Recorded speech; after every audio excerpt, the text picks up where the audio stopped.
So, I'm going to be reading from something that I wrote down because I made a blind video and it wasn't good. I'm working very hard on being more tactful with my words.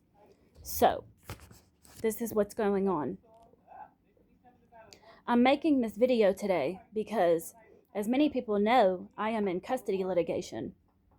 I've really worked hard on my healing journey, and I have provided that healing for Jaden and Jamaria. I have not been able to bring that healing to Jacoby because his father hasn't allowed me to do so. I had a one-night stand with a man that I did not know because I was in a place where I did not love or respect myself. This man came in and took my child from my family upon my first arrest. My son didn't know him. Me and my son have been mentally and emotionally abused ever since. The relationship hasn't been allowed to be repaired. Now, I take full responsibility for my actions that caused the harm and separation to me and my son's relationship. But I will not take responsibility for all of the abuse we've faced that has kept us from reconciling the relationship. The truth is, his father is a full-blown narcissist. Someone who was not involved in my son's life at all for the first 6 years now has taken full control over my son's life and has intentionally alienated us from each other. He has done everything in his power to control me. When I do not submit to him,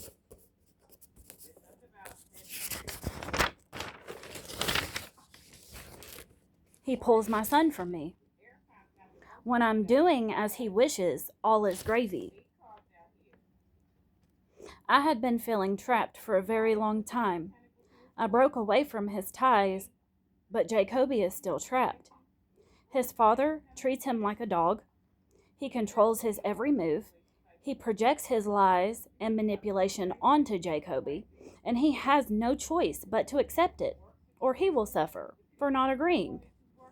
I do believe my son is neurodivergent as his mother is.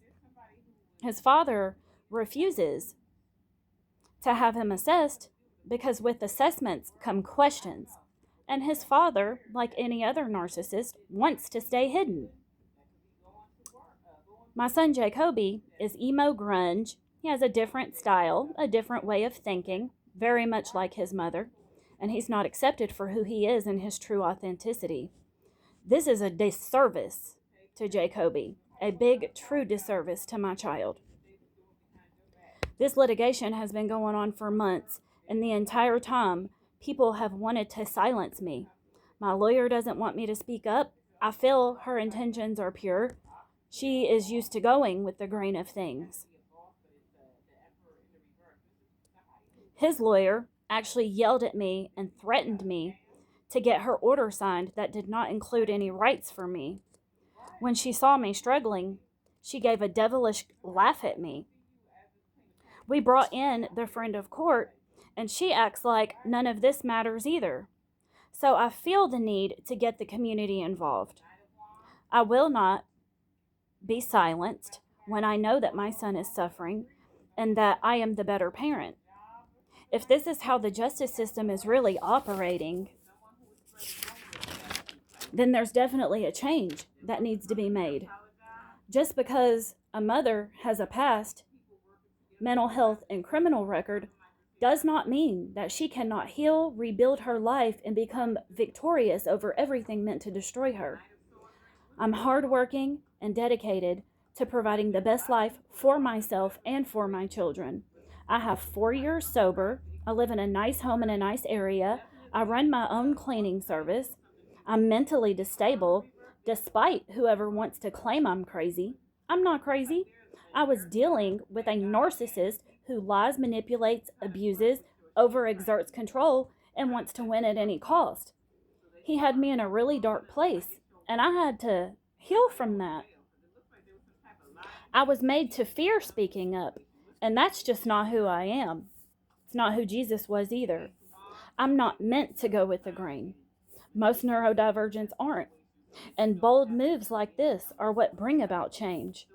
Any system that does not operate out of true love for the people need change. I've ran from this too long, but when you are divinely guided to do just that, I have to be obedient to God and to my purpose. Change is needed in this world, in many different systems in this world. And when I come in and I see all of these things going on, it breaks my heart because it makes me wonder how many other families have really been disserviced with these systems set up that are supposed to help them. There's no reason why I shouldn't have a fulfilling, loving relationship with my son. And it's not my fault now. It was my fault years ago, but it's not now. Because there is someone keeping us separated. And the law should not allow people to do that. Straight up. That's it.